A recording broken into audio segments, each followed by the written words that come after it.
Every empire believes that it will be the exception, that its laws, its gods, its weapons and wealth will be enough to cheat the fate that fell those before.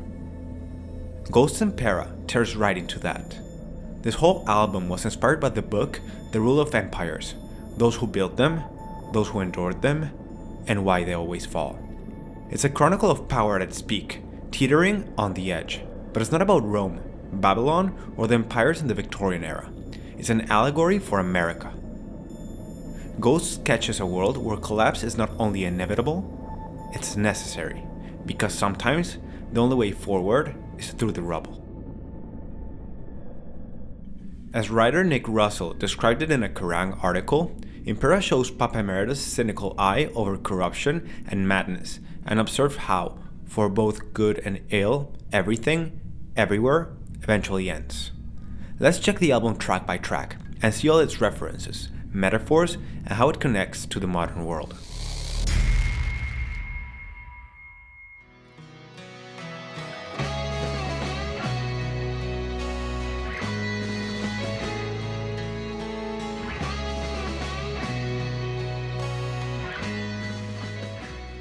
Imperium serves as a powerful instrumental introduction to the album. It encapsulates the themes of imperial rise and eventual decline. The track begins with a gentle acoustic guitar, progressively building with layers of electric instrumentation and percussion, symbolizing the construction of an empire. Forge intended for the song to function as a national anthem opening, aligning with the visual of a cart rolling through a city at sunrise, representing the dawn of a new reign.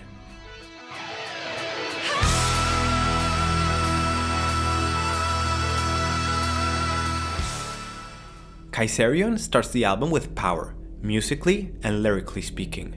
In the context of the album, Tobias Forge said to Metal Hammer, "That's the violent start of the new empire.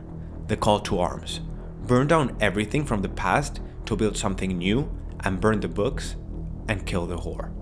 Tobias further delved into some of the lyrical themes in an interview with Kerrang. He says that there was this building called Caesarium in ancient Alexandria. Roughly, what happened was that the teacher and philosopher Hypatia was murdered by Christians. She was molested and murdered inside of the building because of her pagan beliefs, because she was a believer in science and real things. This was in the beginning stages of Christianity, when it was just an insane cult, before it got the mandate of a book put together by Romans in 325 to harness that shit. This was like an underground group of terrorists basically, who couldn't stand to see some female smartass preaching and telling people that the world wasn't flat. And it didn't happen at the same time, but they also burned down the big library in Alexandria, which must have been an enormous loss for mankind in terms of knowledge and historic accounts. There you go, for the greater good. I think that it's a nice symbol for what you can see right now. You can see likenesses of it in public book burnings and stoning and killing everything that doesn't match with a sort of a flat earth reality that some people live in, or storming the Capitol and wanting to hang people. It's a symbol for those sorts of movements that are always targeting smartness and enlightenment and thinking.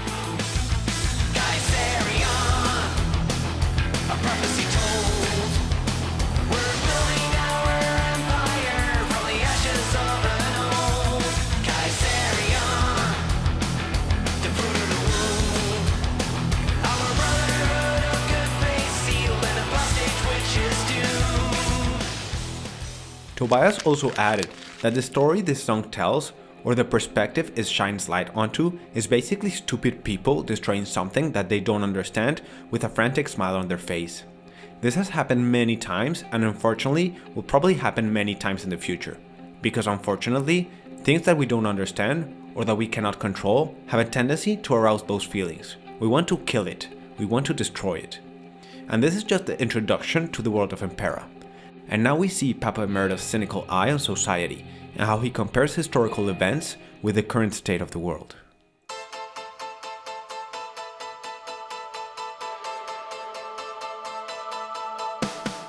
Spillways delves into the inherent darkness within the human psyche and the necessity of finding outlets to prevent being overwhelmed. It uses the analogy of a dam's spillway, which allows excess water to escape and prevent overflow, to suggest that individuals must find a way to release their inner turmoil. In this case, the protagonist we're introduced is attempting to purge inner curses or negative thoughts through religious or spiritual means.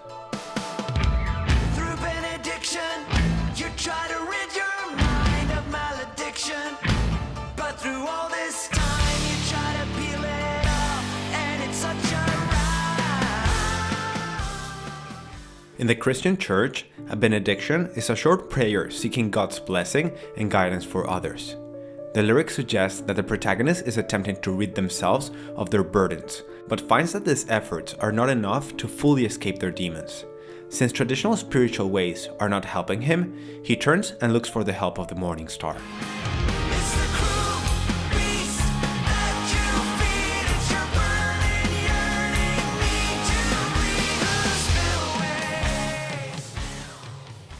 On a metaphorical level, the personal act of repressing one's inner darkness is directly comparable to how empires strive to contain chaos through artifice and strict control. Yet, both the individual and the empire face the same ultimate truth. Suppression only delays the eruption of what's inherently bound to emerge. The song's idea that one must eventually allow the spillways to release built-up pain and darkness serves as both a personal catharsis and a metaphor for historical cycles of ascendant and fallen regimes.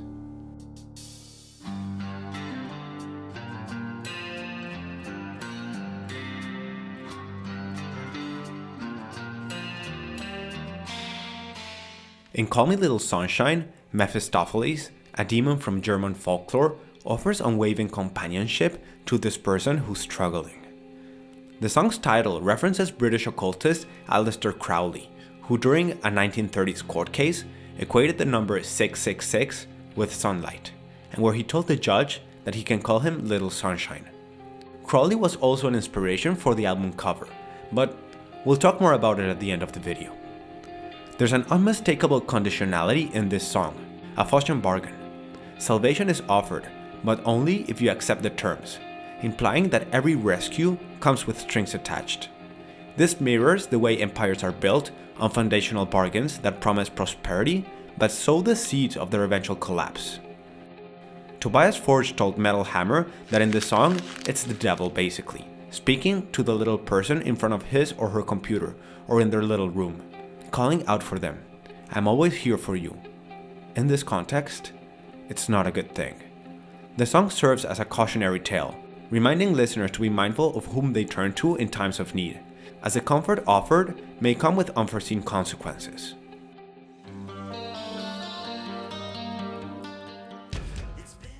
At a first glance, the first song released from Impera seems to be disconnected from the overarching theme of empires rising and falling. It was the first song released from the soundtrack of Halloween Kills, in which Michael Myers is hunted down by an angry mob in Haddonfield. Tobias told Metal Hammer that this song is an ode to classic horror.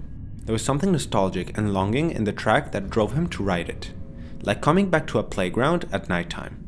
Also, the empire of childhood. Impera explores grand historical cycles, where empires are built upon towering ideas and seductive bargains, only to eventually crumble under the weight of corruption and unsustainable ambition. In Hunter's Moon, the act of revisiting the past can be seen as a metaphor for an empire attempting to reclaim its lost glory or to resurrect ideas that have been long since decayed. But to be honest, Hunter's Moon seems to be one of the most disconnected songs from Impera's theme.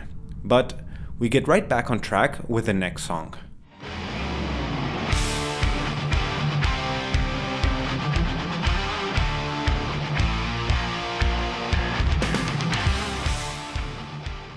Watcher in the Sky touches on several different themes across its lyrics. It focuses on how humanity has been looking for God, also known as the Watcher in the Sky, for centuries, with no avail.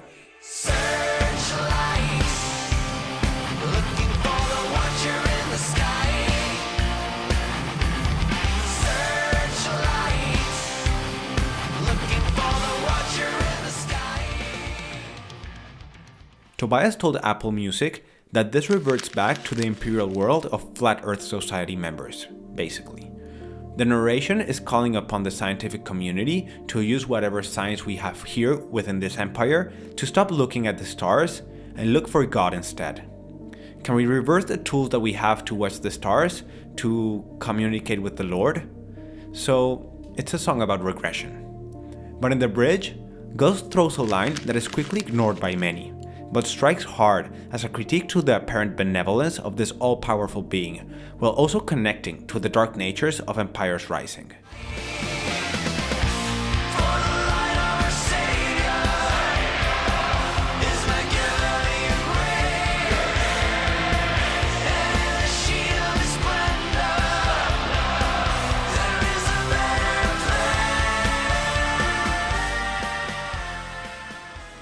Niccolo Machiavelli, a Renaissance political philosopher, is best known for his work The Prince, where he argued that the rulers should prioritize maintaining power over moral considerations. He famously suggested that deception, manipulation, and even violence could be justifiable if they served to secure a leader's authority.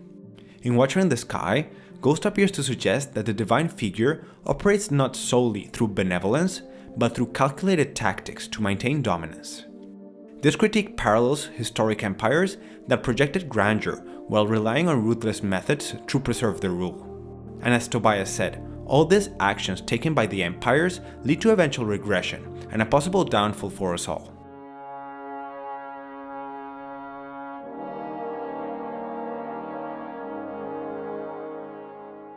We then fall into the second instrumental track of this album. Forge described this song as a siege, where we go outside of the city into this vast landscape, meadows and all of that, so you see another part of the Empire. It is meant to sound majestic, like some sort of space movie like Dune. The song also serves as a transition to the second part of the album, and to one of the most controversial songs of the past years, due to its reggaeton beat.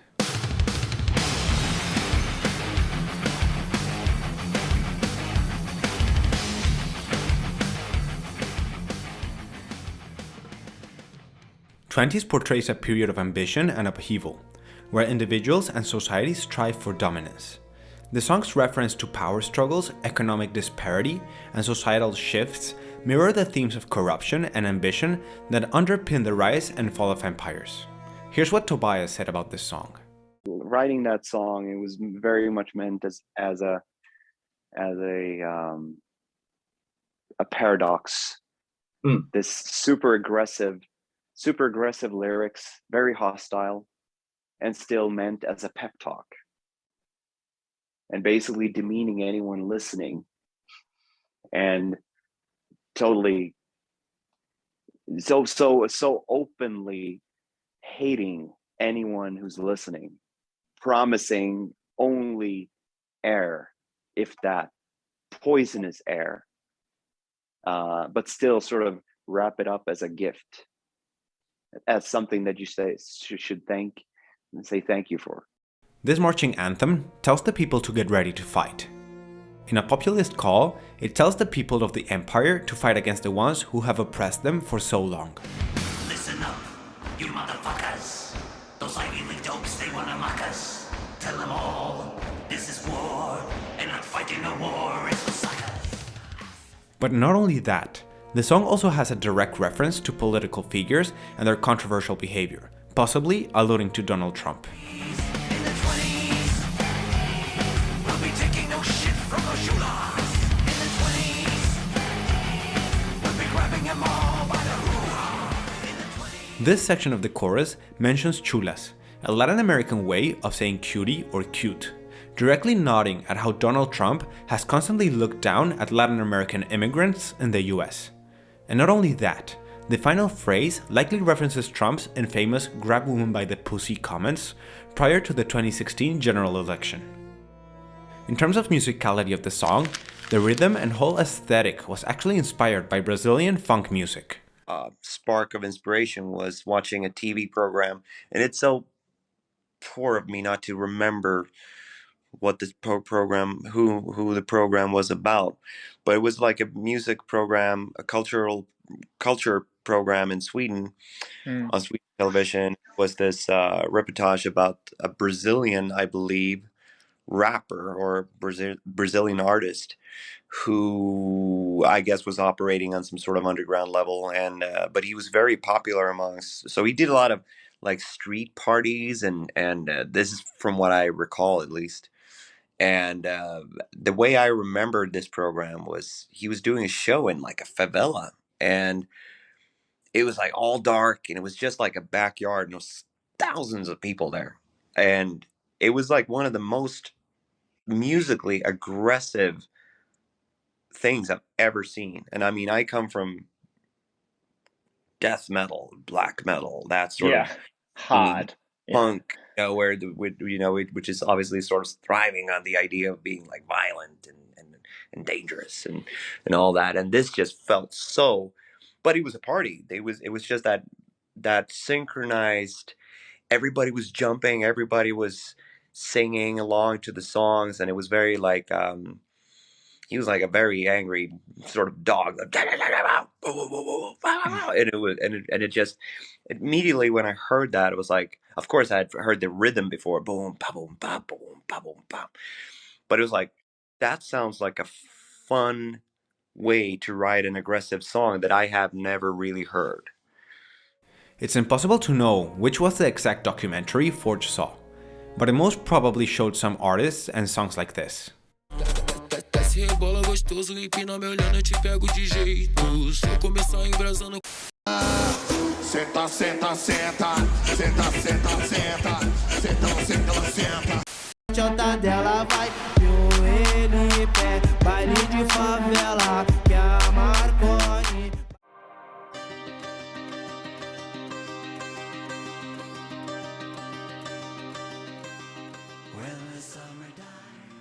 The album then throws us into a power ballad about indoctrination and blindly trusting ill-intended people. The song opens with the symbols of a serpentine path, which reference deceit and the winding journey of manipulation. Tobias has described the song as a critique of figures who present themselves as righteous while harboring selfish motives. Will you walk the line? My path serpentine. Remember always that love is all you need. Tell me who you wanna be, and I will set you free. The narrator of the song, most probably Lucifer, due to the references of a serpentine being, just as in the Garden of Eden, shows how a leader could be easily manipulated down a dark path by simple and pure greed and the willingness to get personal gains. As Tobias stated in an interview, this is about promoting all the values under the guise of being God-fearing and righteous, while they practice none of it. It's just for cash and power. And this idea of getting rich through mischievous means is continued on the following track, the song that talks about fake preachers that use religion as a way to get richer.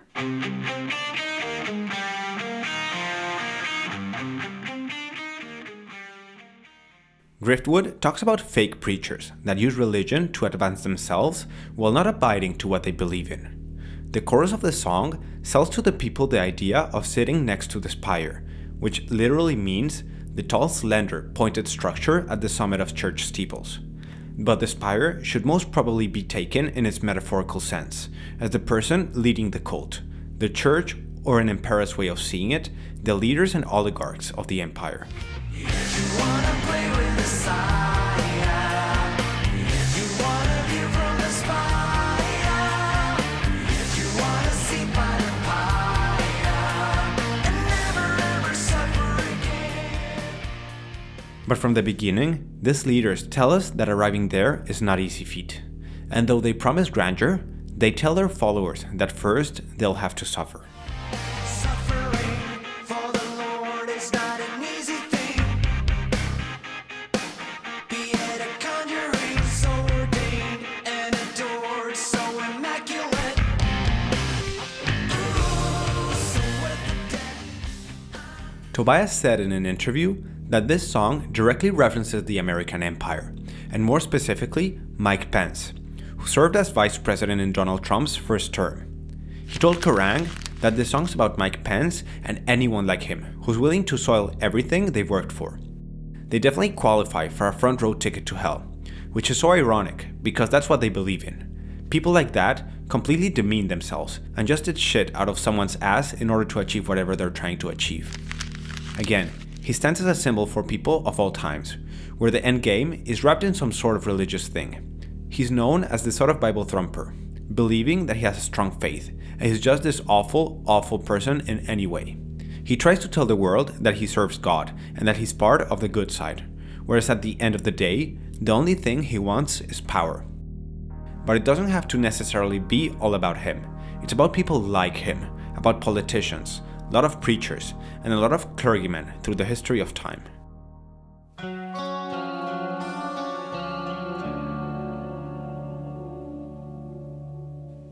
Before closing the album, we get another instrumental track.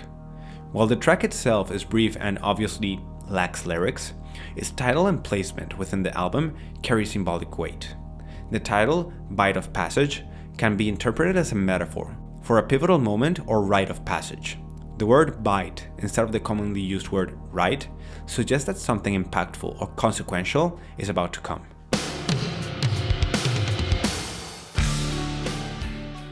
Ghost closes up the album with a reference to probably one of the most famous serial killers of all time, Jack the Ripper. The song is set in Victorian London, more specifically Spitalfields, the district that was primarily touched by Jack the Ripper. His actions left a lasting stain to society and, as Forge said, did the people of Spitalfields and that part of London an enormous disfavor because he was never caught, which meant that even though he had technically stopped killing at some point, they were never sure that he was not going to do it again. So for a long time, there must have been a fear, especially among women, that this could happen again. We're here in the after of a murderous crafter.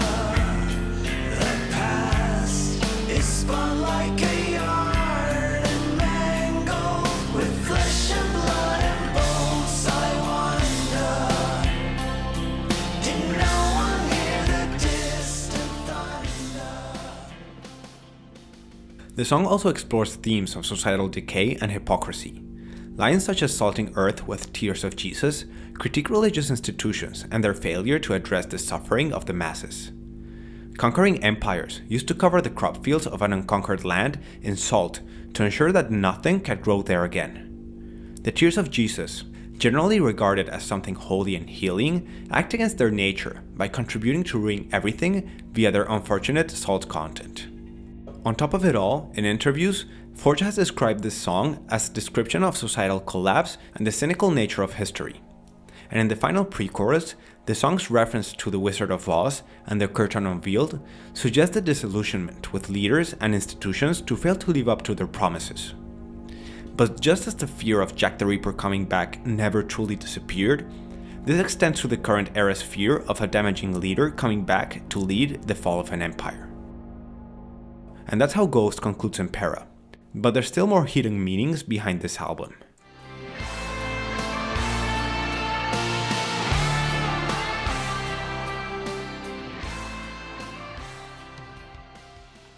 The cover art of Impera was designed by Zbigniew Biryk, a Polish artist, illustrator, and architect who has worked with Ghost for several of their previous records. The album artwork presents a reference to a photograph of English occultist Aleister Crowley, who founded the religion of Thelema, identifying himself as a prophet entrusted with guiding humanity into the Aeon of Horus in the early 20th century. Crowley's work often emphasized that established orders and societal structures are transient, vulnerable to decay, and influenced by forces, both internal and external. So here's what Forge has to say about the album itself.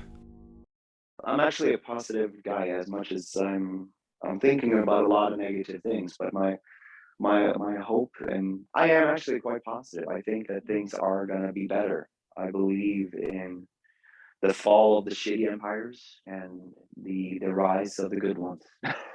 You can decide yourself which you think I'm talking about. And I believe that our will to survive and love each other is actually greater than our will to destroy everything that we have. So Impera leaves us not with answers, but with a warning, and perhaps a strange kind of hope. And if you like what you saw here, then I suggest you see how backstabbing bandmates that sued Forge led to the creation of a medieval/Black Death inspired prequel. I'll leave you guys with that analysis, and I'll see you soon on my next video.